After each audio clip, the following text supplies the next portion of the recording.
Namaskar and welcome. Myself Dhruvika Kanabar from Sri A.K. Doshi Mahila College, Jamnagar, presenting the lecture of Business Management, Personal Management, વાણિજ્ય સંચાલન કર્મચારી સંચાલનમાં આપણે unit 4 training તાલીમની શરૂઆત કરી હતી, જેમાં ફર્સ્ટ સેશનમાં મેં ટ્રેનિંગનો તાલીમનો અર્થ અને વ્યાખ્યા અને અમુક બેઝિક ડિસ્કશન કરેલું હતું, જેમાં આપણે તાલીમના મહત્ત્વ વિશે પણ થોડીક વાત કરી હતી કે કઈ રીતે તાલીમથી કર્મચારીને તો ફાયદો થાય જ છે, પણ એ ઉપરાંત જે એકમમાં એ કાર્યરત હોય એ એકમને સમાજને અને રાષ્ટ્રને પણ કઈ રીતે ફાયદારૂપ તાલીમ થાય છે એની વાત કરી. પછી તાલીમના હેતુઓની વાત કરી હતી.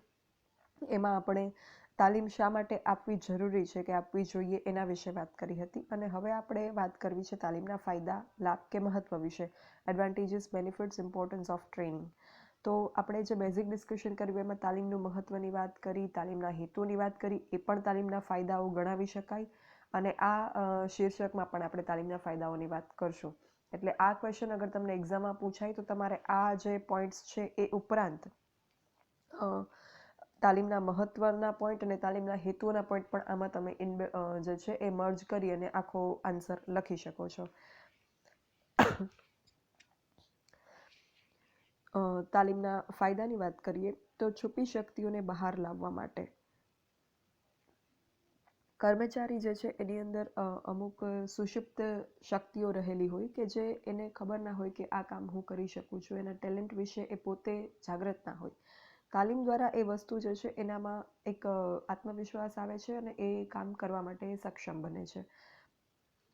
પછી ગુણવત્તા અને ઉત્પાદકતા વધારવા માટે કર્મચારીને તાલીમ આપીએ એટલે ઉત્પાદનની ગુણવત્તામાં સુધારો થાય છે.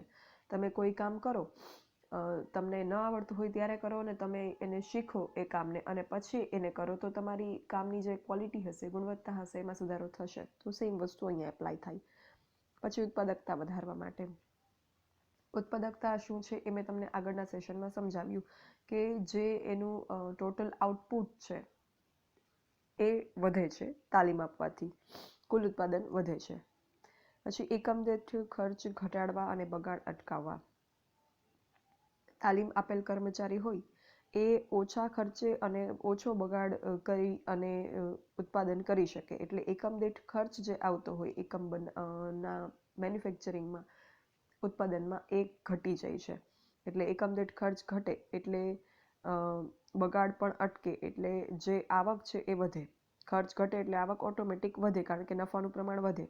આપણને ખ્યાલ છે કે એકમ દીઠ ખર્ચ એટલે જે કોસ્ટ આવે, પડતર જેને કહીએ, પ્લસ નફો ઇઝ ઇક્વલ ટુ કિંમત, પ્રાઇસ. પડતર વત્તા નફો બરાબર કિંમત. Cost plus profit is equal to price. તો અગર કોસ્ટમાં ઘટાડો થશે, પડતરમાં ઘટાડો થશે, કુલ ઉત્પાદન ખર્ચમાં ઘટાડો થશે તો કિંમત જે છે એ એટલી જ રહેશે, તો નફો ઓટોમેટિક વધશે પડતરમાં ઘટાડો થવાથી અને આવકમાં વધારો થશે. તો આ રીતે ઔદ્યોગિક એકમની, કર્મચારીની અને રાષ્ટ્રની આવકમાં વધારો થાય. પછી આડેધડ ઉપયોગ અને બગાડ અટકાવવા.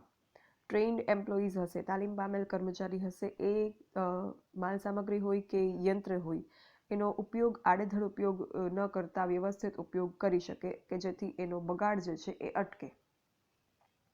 પછી અકસ્માતનું જોખમ ઘટાડવા. યંત્ર હોય, મશીનરીઝ વપરાતી હોય ઉત્પાદનમાં, એનો કાળજીપૂર્વક ઉપયોગ કરવામાં આવે એટલે અકસ્માતના જોખમને નિવારી શકાય અથવા તો ઘટાડી તો શકાય જ એટલીસ્ટ. અને અકસ્માતો પણ પ્રયત્ન કરવામાં આવે છે બધી જ પ્રકારના સલામતીના પગલાઓ લઈને કે અકસ્માત ન થાય ક્યાંય પણ એકમમાં, અને સાધન સંપત્તિને કે કર્મચારીઓને કોઈ નુકસાન ન થાય. તો આ વસ્તુ ટ્રેનિંગથી શક્ય બને. તાલીમ આપેલી હોય કર્મચારીને તો એને ખ્યાલ આવે કે યંત્ર સામગ્રીને કઈ રીતે મેન્ટેન કરવાની છે, જાળવવાની છે, ઉપયોગ કઈ રીતે કરવાનો છે કે જેથી એક્સિડન્ટ ના થાય. પછી આત્મવિશ્વાસ અને શ્રદ્ધા જગાડવા.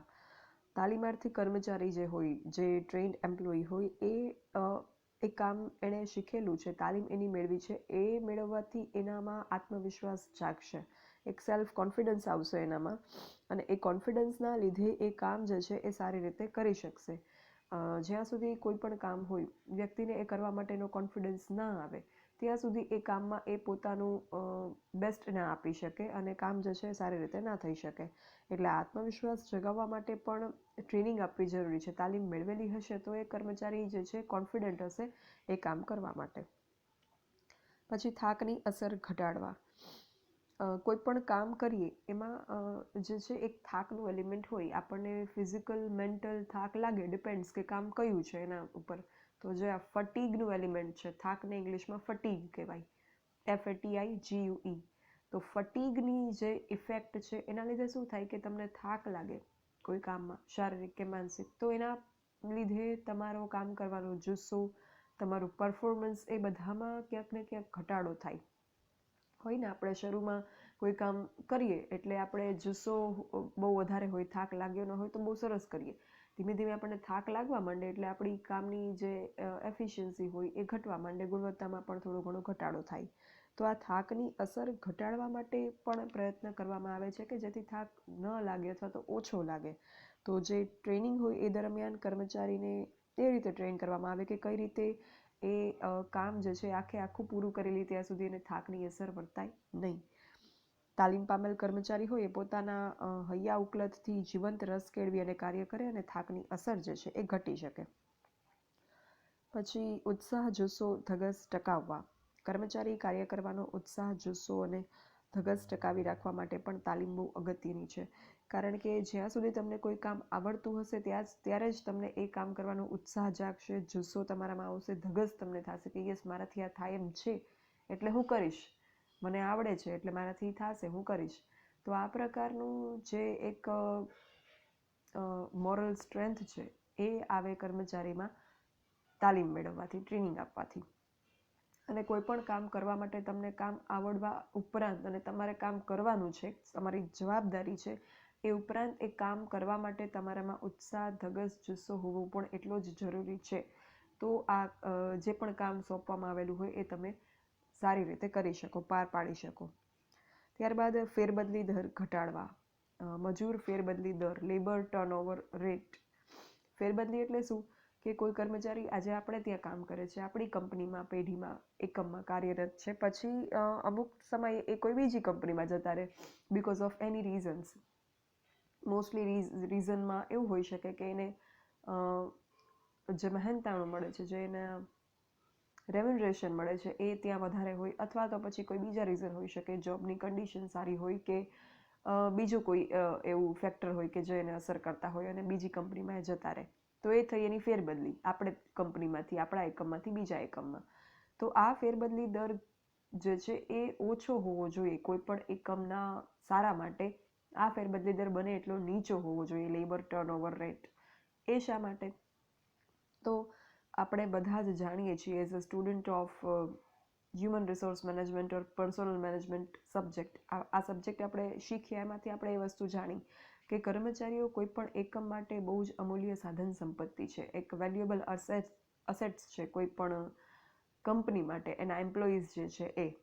તો આ અસેટ જે હશે, એમ્પ્લોય હશે, આપણે એ પણ ખબર છે હવે કે આ એમ્પ્લોઈઝ જે છે કેટલા અગત્યના છે એકમની સફળતા માટે, નિષ્ફળતા માટે, કે એકમને વિકાસ માટે. પછી કર્મચારીની આપણે ભરતી પસંદગી કરીએ એમાં આપણે કેટલા બધા પરિબળોને ધ્યાનમાં રાખી કેટલી પ્રોસેસ કરીએ છીએ અને પ્રોપરલી આ બધું કરીએ છીએ. પછી કર્મચારીને ટકાવી રાખવા માટે પણ કેટલા પ્રયત્ન કરવામાં આવે છે. કર્મચારીને તાલીમ આપવામાં પણ કેટલો બધો ખર્ચ કરવામાં આવે છે કે જેથી એ પોતાનું કામ સારી રીતે કરી શકે અને કામમાં એમનો ઉત્સાહ અને જુસ્સો ટકી રહે. તો આ આખી જે પ્રોસેસ છે કર્મચારીઓની લગતી જે કંઈ કાર્યવાહી છે, પ્રક્રિયાઓ છે, એમાં ઘણી બધી મહેનત, વિચારો, પ્લાનિંગ, આયોજન, ખર્ચ બધું જ થાય છે. હવે આ કર્મચારી આપણે ત્યાં વર્ક કરતા હશે, બીજું કે એ આપણા વ્યાપારિક રહસ્યો જાણતા હશે, ટ્રેડ સિક્રેટ. કોઈ પણ કંપની કે એકમ હોય એના કંઈક ટ્રેડ સિક્રેટ હોય, ભલે ગમે એવી નાની દુકાન તમે કેમ ન લઈ લો, બધાનું કંઈક બિઝનેસ કરવાનો એક સ્ટ્રેટેજી હોય, માર્કેટિંગની સ્ટ્રેટેજી હોય, કોઈ પણ બાબતની કંઈક ટેકનિક્સ હોય. હવે એ પણ બધું જાણતા હશે તો બીજે જઈને એ પણ લીક થવાની સંભાવનાઓ છે. એ સિવાય આપણે જે કોઈ આ ખર્ચ કર્યો, મહેનત કરી એમને મેળવવા માટે, જાળવવા માટે, ટકાવવા માટે, તાલીમ આપવામાં, એ પણ બધું નકામું જશે અગર એ બીજી કંપની કે એકમમાં જતા રહેશે તો, ફેરબદલી દર વધશે તો. એટલા માટે થઈ અને કર્મચારી ફેરબદલી દર ટર્નઓવર રેટ જે છે એ ઘટાડવાનો પ્રયત્ન કરવામાં આવે છે તાલીમ દ્વારા. કારણ કે તાલીમ મેળવેલ કર્મચારી સંતુષ્ટ રીતે કામ કરી શકશે અને મોસ્ટલી એને ઈચ્છા નહીં થાય કે એ બીજે જાય. એ સિવાય પણ અગત્યના પરિબળો છે કે જે ફેરબદલી દર ઘટાડવા અગત્યના છે, બટ તાલીમ training is one of them. પછી સાનુકૂળ વલણ પેદા કરવા. તાલીમ દ્વારા કર્મચારીને કામ પ્રત્યે, ઔદ્યોગિક એકમ પ્રત્યે એક સાનુકૂળ વલણ જે છે એનામાં આવે છે. એનું જે એક થિંકિંગ લેવલ છે પોઝિટિવ થાય છે એના કામ માટે અને જે યુનિટમાં એ વર્ક કરે છે બંને માટે. અને એ પણ બહુ અગત્યનું છે, તમે જ્યાં પણ કામ કરતા હોય, નોટ ઇવન કામ, ચલો ને તમે જ્યાં ભણતા હો, ત્યારે તમે સ્ટુડન્ટ છો, તમે જ્યાં ભણો છો, જેમની પાસે તમે ભણો છો, એ પણ એક વસ્તુ જરૂરી છે કે તમારું જે વલણ હોય એ પોઝિટિવ હોય કે યસ, હું સારું ભણું છું, મને સારી રીતે ટ્રેન કરવામાં આવે છે. Education is also a kind of training. તો એ ક્યાંય પણ તમે ક્યાંય રહેતા હોય, ભણતા હોય કે કામ કરતા હોય, બધી જગ્યાએ અગત્યનું છે કે એક પોઝિટિવ તમને એક આવવું જોઈએ વાઇબ્સ. તો એ આવે છે આ કર્મચારીને ટ્રેનિંગ આપવાથી. પછી સમય શક્તિનો દુર્વ્યય અટકાવવા. કર્મચારી જે છે એ ભરતીમાં જો અડઘડ કે અયોગ્ય કર્મચારી પસંદ થઈ ગયા હોય બિકોઝ ઓફ એની રીઝન, તો પછી એ તાલીમ દરમિયાન એ વસ્તુ ધ્યાનમાં આવી જશે કે આ કર્મચારી જે છે અયોગ્ય છે.